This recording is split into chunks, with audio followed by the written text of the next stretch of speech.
തിരുവനന്തപുരം വിമാനത്താവളത്തിൽ അടിയന്തര ലാൻഡിംഗ് നടത്തിയ F-35B എന്ന വിമാനത്തിന്റെ അറ്റകുറ്റപ്പണി നടത്താൻ പ്രത്യേക സംഘം വിമാനത്താവളത്തിലെത്തി. 21 സാങ്കേതിക വിദഗ്ധരും 10 ക്രൂ അംഗങ്ങളും ഉൾപ്പെടെ 31 അംഗ സംഘമാണ് എത്തിയിട്ടുള്ളത്. സാങ്കേതിക വിദഗ്ധർ ബ്രിട്ടീഷ് യുദ്ധവിമാനത്തിന്റെ തകരാർ പരിഹരിക്കുന്നതിനായി വിമാനത്താവളത്തിൽ തുടരും.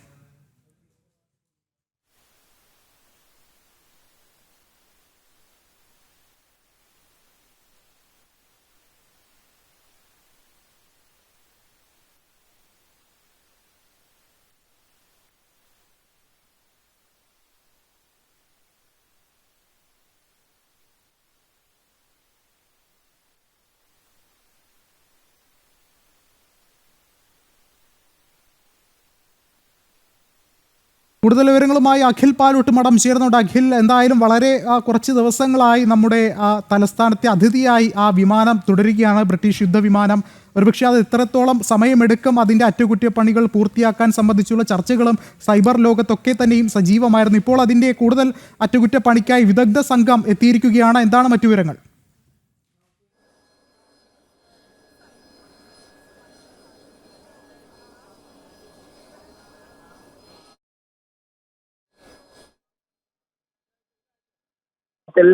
ബ്രിട്ടന്റെ F-35B എന്ന യുദ്ധവിമാനം ഇറക്കുന്നത് ആ സാങ്കേതിക തകരാർ പരിശോധിച്ചതിനു ശേഷം, അതായത് ഇന്ധനം നിറച്ചതിനു ശേഷവും പറന്നു പോകാൻ കഴിയാത്തതിനെ തുടർന്നാണ് മറ്റു സാങ്കേതിക തകരാറുണ്ട് എന്ന് വിലയിരുത്തുകയും ആദ്യം ഒരു സംഘം ബ്രിട്ടനിൽ നിന്നെത്തി പരിശോധന നടത്തുകയും ഒക്കെ ചെയ്തിരുന്നു. പക്ഷെ അവർ തിരിച്ചു പോകാൻ പോയിരുന്നു. കാരണം അത് ആ സാങ്കേതികത്വം പരിഹരിക്കാൻ സാധിച്ചില്ല. കാരണം അന്ന് നമുക്ക് ഇതുപോലെ എയർ ഇന്ത്യയുടെ ഹാങ്ങറിൽ കയറ്റി അതിനൊരു പരിശോധന നടത്താനുള്ള ഒരു സാങ്കേതികത്വം നടന്നില്ല. അതിന് പകരമായി ഇപ്പോൾ വീണ്ടും ഇന്ത്യയും അതുപോലെ തന്നെ ബ്രിട്ടനും ഒക്കെ തന്നെയുള്ള ഒരു ഉഭയകക്ഷി ചർച്ചയുടെ ഭാഗമായി തിരുവനന്തപുരത്ത് വിമാനത്താവളത്തിലുള്ള എയർ ഇന്ത്യയുടെ ഹാങ്ങറിൽ ഇപ്പോൾ ഈ തകരാറിലായ ബ്രിട്ടന്റെ F-35B എന്ന യുദ്ധവിമാനം അകത്തേക്ക് മാറ്റിയിരിക്കുകയാണ്. ഇനി അവിടുത്തെ അറ്റകുറ്റപ്പണികൾക്ക് ശേഷമായിരിക്കും. അതിനുവേണ്ടിയാണ് ഇപ്പോൾ നമ്മൾ ദൃശ്യങ്ങളിൽ കാണുന്ന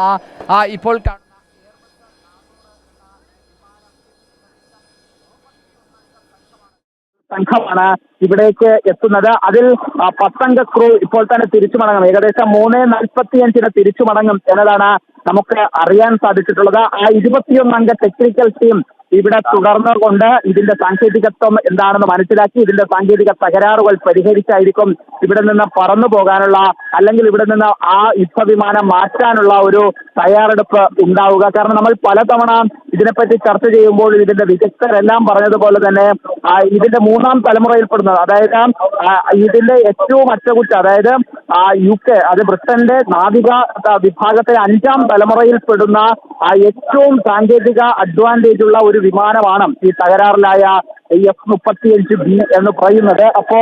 അപ്പോ അതിൻ്റെതായ ഒരു പ്രത്യേക പ്രശ്നം കൂടി അവർക്കുണ്ട്. അതുകൊണ്ട് തന്നെ അവർക്ക് ഇവിടെ നിന്ന് അത് പറത്തി കൊണ്ടുപോകണം എന്ന ഒരു ആവശ്യമാണ് അവർ മുന്നോട്ട് വെച്ചിട്ടുള്ളത് എന്നതാണ് നമുക്ക് അനൗദ്യോഗികമായി എങ്കിലും മനസ്സിലാക്കാൻ സാധിക്കുന്നത്. കാരണം ഇത് ബ്രിട്ടന്റെ യുദ്ധവിമാനമാണ്, ഇത് നിർമ്മിച്ചു നൽകുന്നത് അമേരിക്കയുമാണ് നിർമ്മിച്ചു നൽകിയിട്ടുള്ളത്. അപ്പോൾ അവരുടെ ഒരു പ്രസ്റ്റീജ് ഇഷ്യൂ കൂടിയുണ്ട്.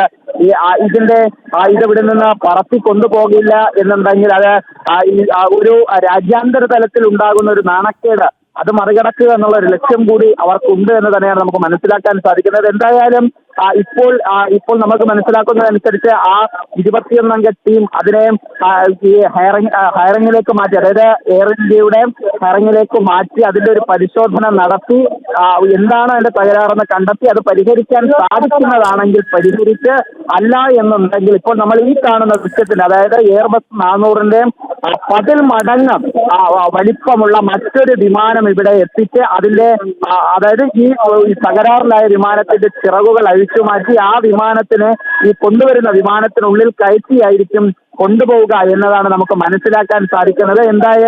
എന്തായാലും ഇപ്പോൾ നമ്മൾ കാണുന്നത് പോലെ മറ്റ് സാങ്കേതികത്വങ്ങൾ മനസ്സിലാക്കുന്നതിലേക്ക് വേണ്ടിയാണ് കംപ്ലൈന്റ് ആയ വിമാനം, അതായത് തകരാറിലായ F-35 വിമാനം എയർ ഇന്ത്യയുടെ ഹയറിംഗിലേക്ക് മാറ്റിയിരിക്കുന്നത്. മറ്റു സംഘം പരിശോധന നടത്തുന്നത്. ഇനി നമുക്ക് അത് പൂർണ്ണമായും അതിന്റെ തകരാറുകൾ പരിഹരിച്ചതിന് ശേഷം മാത്രമേ അതിന് പുറത്തേക്ക് വരൂ എന്നുള്ളതാണ് നമുക്ക് മനസ്സിലാക്കാൻ സാധിക്കുന്നത്. അല്ല എന്നുണ്ടെങ്കിൽ അത് പൂർണ്ണമായും ഇവിടുന്ന് കൊണ്ടുപോകും. അവർ പറത്തി കൊണ്ടുപോകുമോ ഇല്ലയോ എന്നുള്ളത് നമുക്ക് കണ്ടിരുന്നു തന്നെ അറിയേണ്ട കാര്യമാണ് വിഷ്ണു. യെസ്, അഖിൽ സൂചിപ്പിച്ചതുപോലെ എന്തായാലും ജനങ്ങളൊക്കെ തന്നെയും ഉറ്റുനോക്കുകയാണ്. കാരണം നമുക്കറിയാം സൈബർ ലോകത്ത് വളരെ വലിയൊരു ചർച്ചകൾക്കിടയാക്കിയ ഒരു കാര്യം തന്നെയാണ് ഈ ബ്രിട്ടൻ്റെ യുദ്ധവിമാനം ഇവിടെ തിരുവനന്തപുരം വിമാനത്താവളത്തിൽ ഇങ്ങനെ കിടക്കുന്നത്. എന്തായാലും ഈ അറ്റകുറ്റപ്പണികൾ എപ്പോഴാകും പൂർത്തിയാക്കുക സംബന്ധിച്ചുള്ള ഒരു തീരുമാനം എന്തെങ്കിലും, അല്ലെങ്കിൽ അത് സംബന്ധിച്ചുള്ള പ്രതികരണങ്ങൾ എന്തെങ്കിലും ലഭ്യമാകുന്നുണ്ടോ? ഒരുപക്ഷെ ഇനി എത്രത്തോളം നീണ്ടുപോകും ഇതിൻ്റെ നടപടികൾ? പ്രത്യേകിച്ചും ഇതിൻ്റെ ഈ വിമാനത്താവളത്തിൻ്റെ തറവാടക വരെ കൊടുക്കേണ്ടി വരുമെന്നുള്ളൊരു സാഹചര്യം കൂടി ഒരു വശത്ത് നിലനിൽക്കുന്നുണ്ട്. അത്തരത്തിലുള്ള ഒരു വിശദീകരണം ഇപ്പോൾ നിലവിൽ പുറത്തേക്ക് വരുന്നില്ല. എന്തായാലും ഇതിനെ ഇപ്പോൾ, അതായത് തകരാറിലായ ബ്രിട്ടന്റെ F-35 വിമാനം ഒരു അനുമതിയോടുകൂടി എയർ ഇന്ത്യയുടെയും രാജ്യത്തെ പ്രതിരോധ വകുപ്പിന്റെയും അതുപോലെ തന്നെ വ്യോമയാന വകുപ്പിന്റെയും ഒക്കെ തന്നെ അനുമതിയോടുകൂടി തന്നെ അതിപ്പോൾ തിരുവനന്തപുരത്തെ എയർ ഇന്ത്യയുടെ ഹയറിംഗിലേക്ക് മാറ്റിയിട്ടുണ്ട്. അവിടെ അതിന്റെ പരിശോധനകൾ നടത്തും. അത് ഏത് തരത്തിലാണ് തകരാറിലായതെന്നുള്ള സമ്പൂർണ്ണ പരിശോധനയ്ക്ക് ശേഷമായിരിക്കും അത് ഇവിടുന്ന് പൂർണ്ണമായും മാറ്റുക എന്നുള്ളതാണ് നമുക്ക് അറിയാൻ സാധിക്കുന്നത്.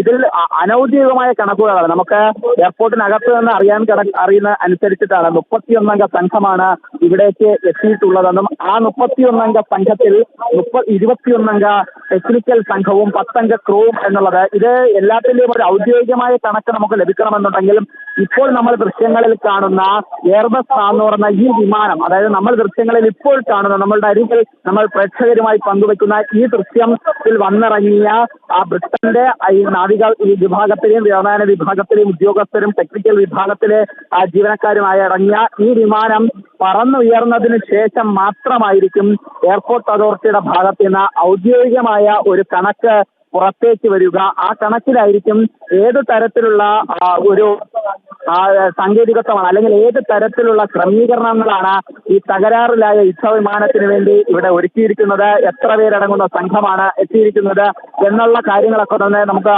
ഔദ്യോഗികമായി മനസ്സിലാക്കാൻ സാധിക്കുക. അല്ലാത്ത പക്ഷം ചിലപ്പോൾ നമുക്ക് അത് അവർ പറയണമെന്നില്ല. കാരണം എന്ന് പറഞ്ഞാൽ ബ്രിട്ടന്റെ ഒരു യുദ്ധവിമാനമാണ്, അത് ചില സുരക്ഷാ സംവിധാനങ്ങളുടെ ഒരു പ്രശ്നവും ഉണ്ടാകാനുള്ള സാധ്യതയുണ്ട്. അതുകൊണ്ട് തന്നെയാണ് ഈ എയർ ഇന്ത്യയുടെ ഹയറിംഗിലേക്ക് കയറ്റിയതിനു ശേഷവും അവിടെ കേന്ദ്രസേനയുടെ നേതൃത്വത്തിലാണ് അതിന്റെ സുരക്ഷ ഒരുക്കുന്നത്. മറ്റൊരാൾക്ക് പോലും ഒരു പ്രവേശനമില്ലാത്ത തരത്തിലേക്കുള്ള അത്രയ്ക്കുള്ള ഒരു ഉടമ്പടിയുടെ ഭാഗമായിട്ടാണ് ഇപ്പോൾ ഈ സുരക്ഷാ ക്രമീകരണങ്ങൾ ഒരുക്കിയിരിക്കുന്നത് എന്നാണ് നമുക്ക് മനസ്സിലാക്കാൻ സാധിക്കുന്നത്. എന്തായാലും തന്ത്രപ്രധാനമായ ഒരു നീക്കം തന്നെയാണ് നടന്നിട്ടുള്ളത് എന്നതാണ് നമുക്ക് നിസ്സംശയം പറയാൻ സാധിക്കും. എന്തായാലും അല്പസമയത്തിനകം കഴിയുമ്പോൾ 3:45 നമ്മളിപ്പോൾ കാണുന്ന ഈ വിമാനം എയർബസ് 400 എന്ന ഈ ബ്രിട്ടന്റെ വിമാനം പറന്നു വരിക എന്നതാണ് നമുക്ക് അറിയാൻ സാധിക്കുന്നത്. എന്തെങ്കിലും കൂടി അങ്ങോട്ടോ ഇങ്ങോട്ടോ ചില മാറ്റങ്ങൾ കൂടി വരാനുള്ള സാഹചര്യവും നിലനിൽക്കുന്നുണ്ട് വിഷ്ണു. ശരി, അഖിൽ പാലോട്ട് പടമാണ് വിവരങ്ങൾ നൽകിയത്.